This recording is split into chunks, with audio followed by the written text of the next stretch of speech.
Hello, I am Myles Cupp of Kron Martial Arts. I am here with RJ McKeehan and Brian Frick. They're assistant instructors in Kron Martial Arts. I'm not the senior instructor, I just happen to be the guy who's here tonight. And we study historical European martial arts. That's the study of fencing, combat, from the Renaissance and medieval period from authentic surviving treatises. You may have heard mentioned this evening that the dances that we're studying were published in books, which are analyzed by experts and scholars, and we can reconstruct those dances and do them like we're doing them here tonight. Well, it turns out the same thing can be done with fencing. Books were written in the Middle Ages and the Renaissance from the 13th century all the way up until the 19th, even 20th centuries on how to do proper fencing. So most of our experiences with fencing comes from movies because we get a lot of exposure in media. And you see one of two things or both happen in movies. Two people will fight, they'll clash together like this, and they'll have a conversation. Line, RJ. You killed my father. You messed it up, brother. I ate your favorite sandwich, but I ate it because it killed my father. Then we push off and we go, rah, like this. And then we keep fighting, clanging swords like this, doing all kinds of things until someone dies very dramatically. It makes for great movies, makes for great theater. It's not what would necessarily have happened in a real fight. If RJ throws a cut at me, I'll be interested in ending this fight right now, which I've just done, by cutting him, stabbing him in the neck with my longsword. The swords that we're using right now are called longsword Federschwerts.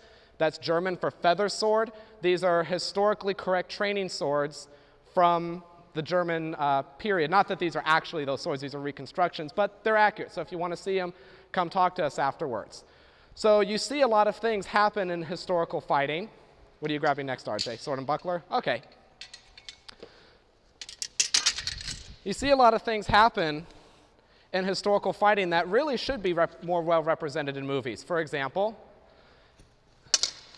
I can wrap and stab.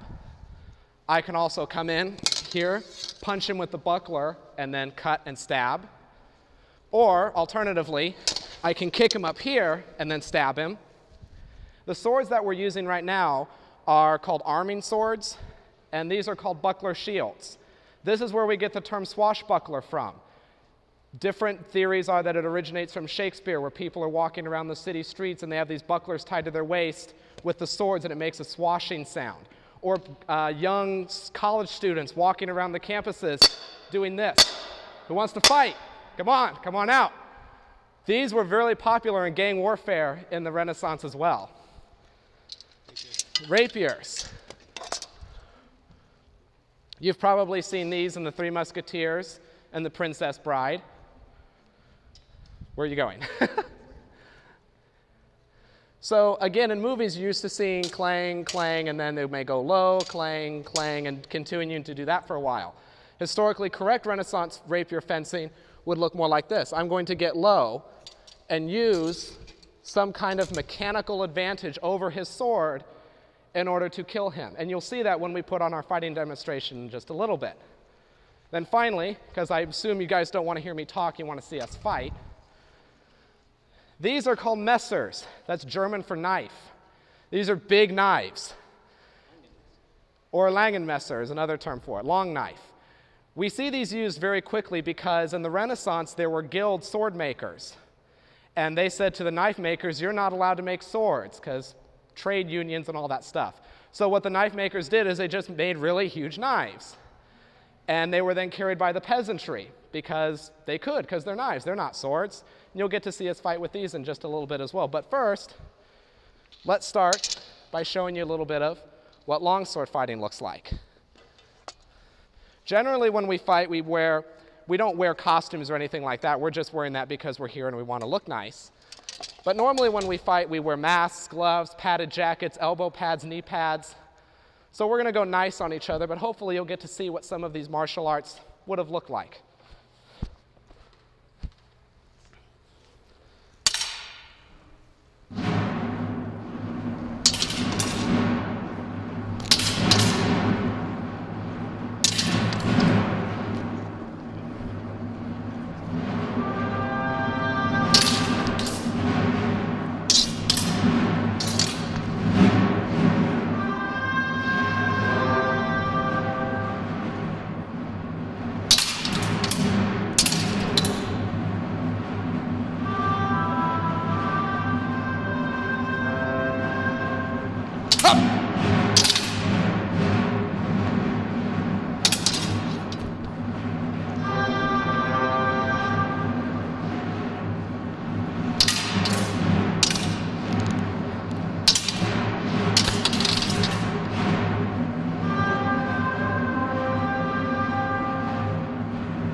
So that's a little bit of longsword fencing.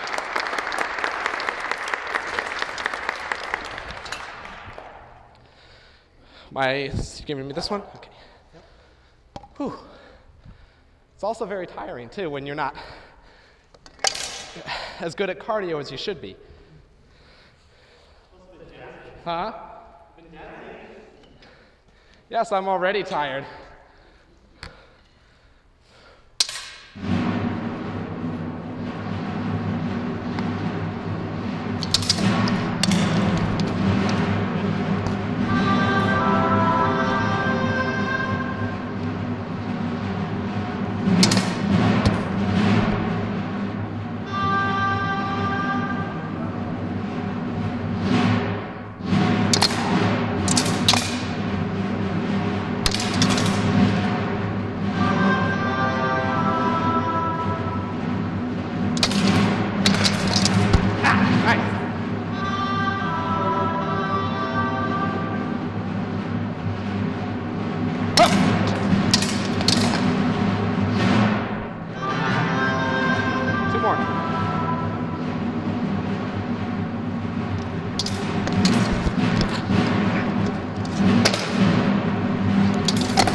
One more.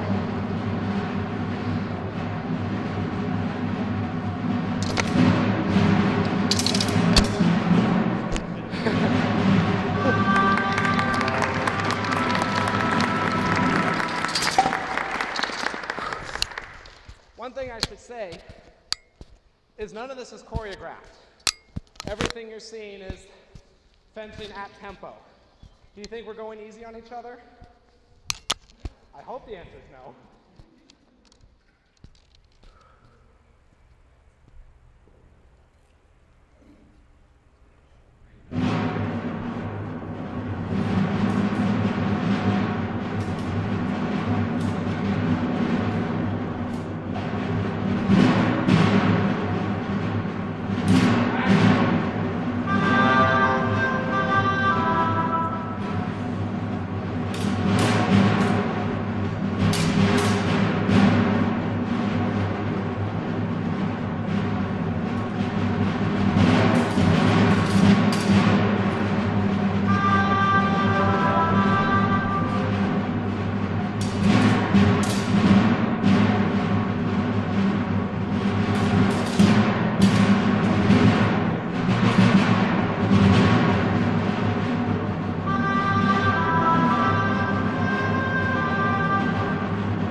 So thank you very much. If you have any questions about what we do, come and talk to us. We are Kron Martial Arts. We have a group in Los Angeles and a group in Fullerton and one in the high desert. Thank you and have a pleasurable evening. Does anyone have any questions?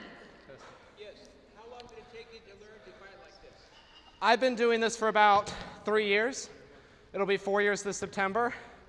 So that's about as long. And how long does it take to learn how to do this? A couple of months for some people, a couple of years for others. It all depends on previous experience, how athletic you are. But really, it's for all ages. We train people as young as 6 and as old as 70. So there's really no limit to who can participate in this and become really good at it. Any other questions? Oh, yes. If you think that this is only for boys, it's not.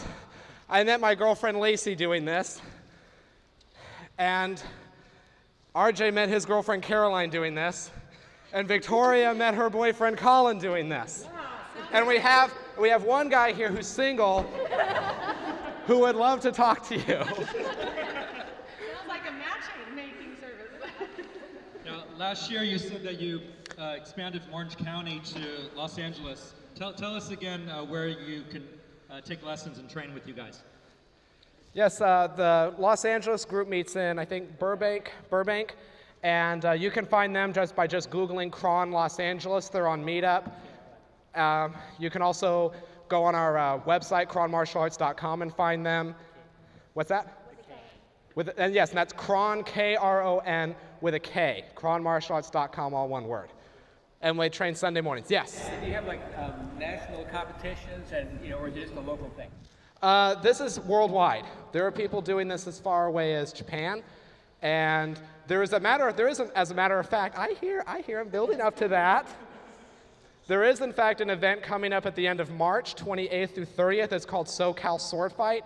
It's in Huntington Beach. It's going to be the largest one in North America. We're hoping to have over 200 participants.